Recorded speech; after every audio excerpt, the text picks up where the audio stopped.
Hi,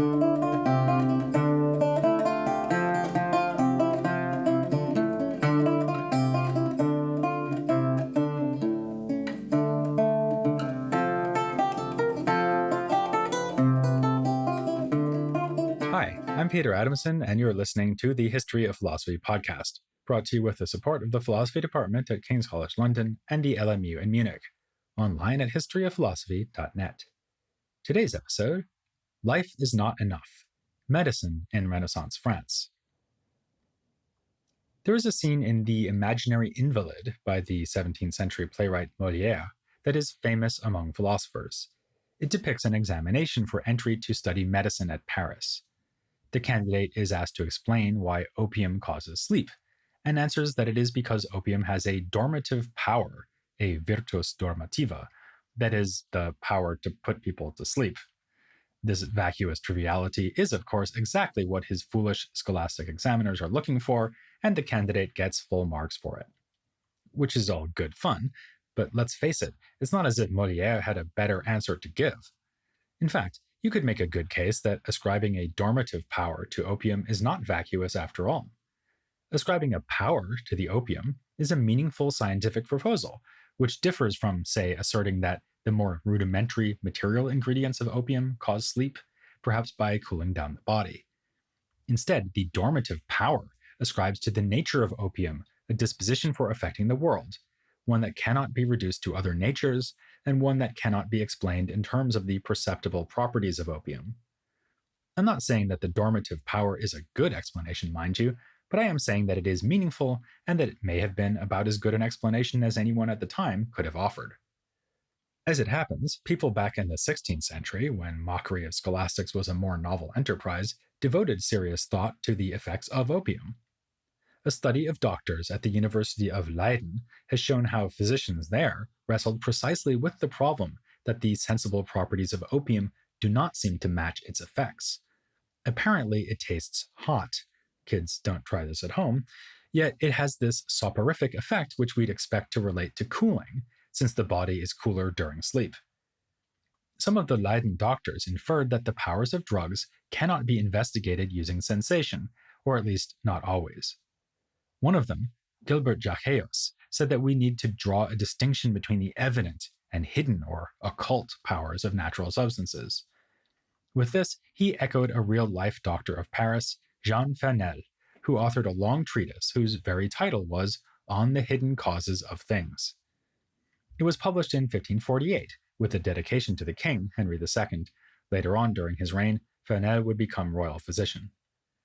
In the preface, he speaks of his desire to uncover what is divine within the art of medicine, with what follows being the fruits of his labor. It takes the form of a dialogue between three scholars, the two main protagonists being Brutus and Eudoxus. The names are none too subtly chosen, since Brutus is rather brutish in his manners, a fact that may be linked to his favored theories. He believes that the natures, powers, and dispositions of substances can indeed be explained in terms of their brute material ingredients. The forms of things emerge from the bottom up, out of mixtures of these ingredients. By contrast, Eudoxus, whose name means correct belief, is a top-down kind of guy.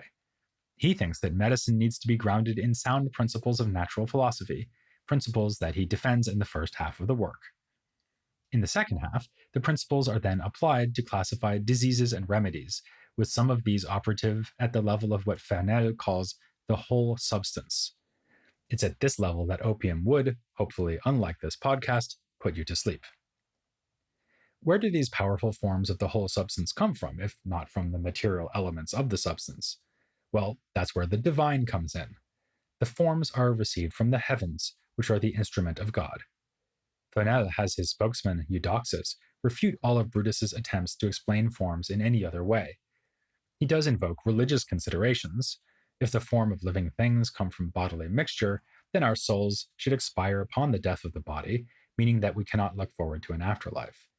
But, for the most part, Eudoxus's arguments draw on philosophical assumptions and plain old common sense.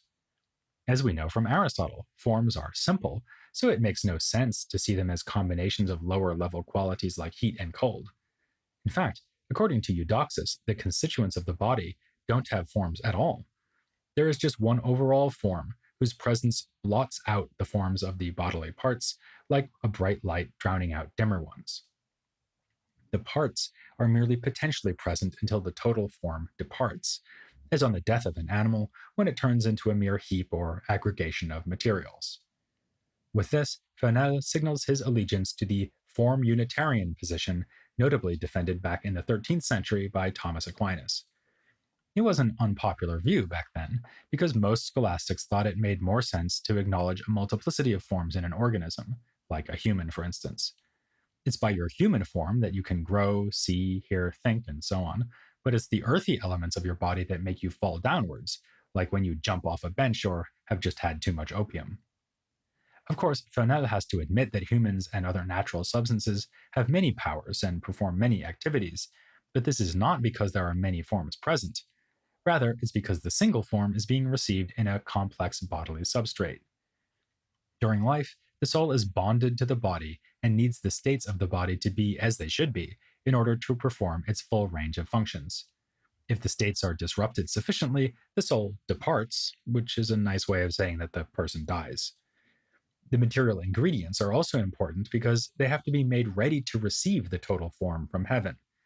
In a way, Fernel makes all natural generation to be like spontaneous generation, the process whereby flies, worms, and the like emerge from rotting matter.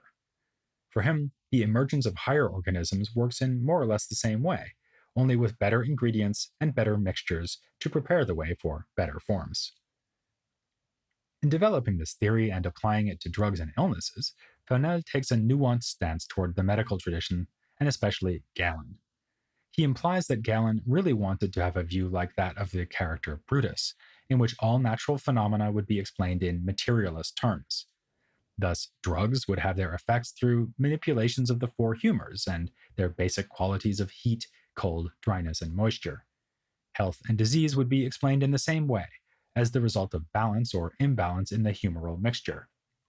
Yet, Fernel thinks that Galen grudgingly had to admit the hidden causes that operate at a higher level. While some medical phenomena can be explained in crude material terms, many cannot. As with the case of opium, we could never tell just by examining the basic physical properties of a poison that it is lethal. So poison operates in virtue of its total substance, not by any quality manifest to the senses. Similarly, we can hardly explain plagues and epidemics just by talking about things like hot weather. True, some diseases do spike in summer, but then we might have a sweltering summer where no one gets sick.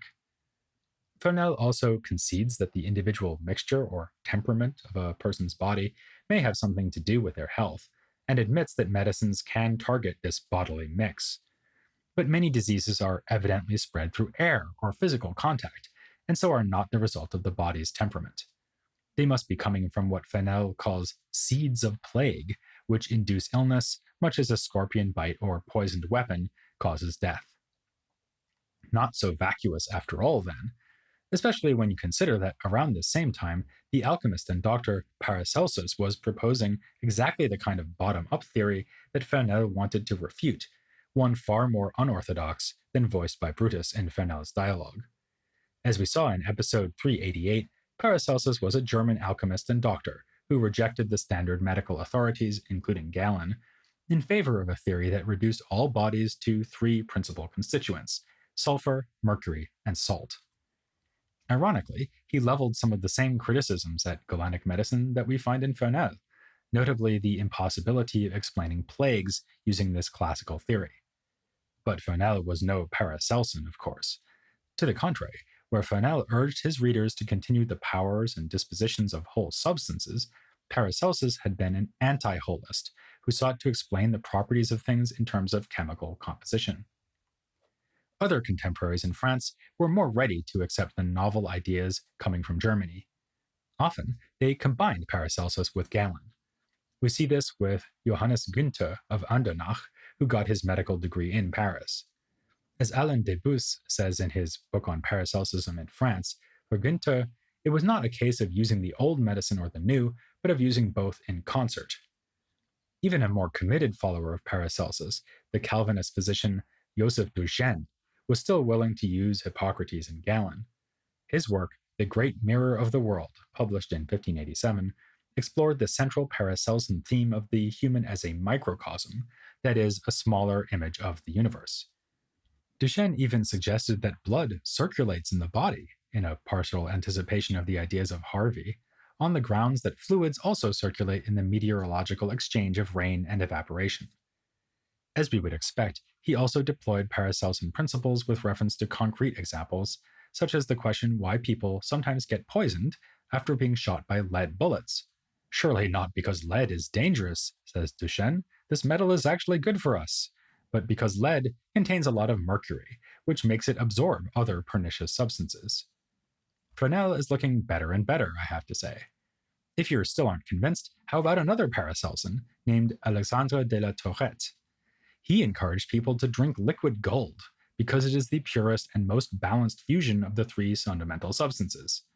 Unfortunately, or perhaps fortunately, he doesn't suggest a way of making gold liquid while still cool enough to drink.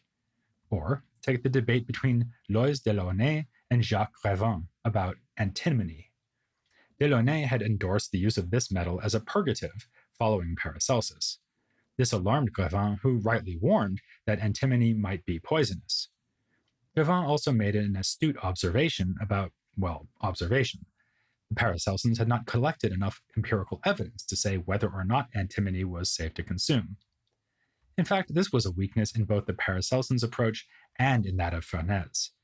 He explicitly asked whether we should perform tests to confirm the efficacy of various drugs on various types of people, but then he distanced himself from this empiricist method on the grounds that there would just be too many variables to consider, too many ways that patients differ from one another. Something else Fernel had in common with the Paracelsans is that they were all challenging the orthodoxy that reigned at university medical faculties, especially in Paris. As we saw, Fernel became a royal physician, and at the end of the 16th century, the same post was given to a Paracelsan, a Protestant named Jean Réby. All the while, the medical faculty fought against the creeping influence of the new theories. Notably, another royal doctor named de Baïf was prevented from practicing in Paris and then ejected from the city in 1579 thanks to the influence of the faculty. This may evoke an image of the Paris University doctors as hidebound conservatives, unwilling to budge from the Galenic tradition as it had come down to them through the medieval period. But the truth is more like what we see with the Sorbonne, where theologians were willing to accept limited reform and exploit the resources of humanism to some extent, so long as it didn't rock the boat of their authority too violently. A good illustration here would be Jacques Dubois, who lectured as a member of the Paris medical faculty from 1536 to 1555. He was one of the many Renaissance thinkers who believed that the best way to make progress was to look backward, all the way to antiquity. In a work on compound drugs, he said that anything valuable in it was to be credited to Galen. Unlike some classicizing doctors of this period, he was willing to accept the authority of doctors from the Islamic world, especially Al-Razi and Avicenna. But he was scornful of more recent physicians who based themselves primarily on these sources. Dubois preferred Greek authors, as when he produced a catalogue of diseases that drew on Galen and Hippocrates rather than the so-called Arabs. Al-Razi and Avicenna did write in Arabic, but they were Persian, not Arab. More genuinely innovative was Dubois' admirable project of writing on diseases of the poor, a welcome correction of the tendency of Galenic physicians since Galen himself to attend upon the rich and powerful who could pay for the bespoke treatment they offered.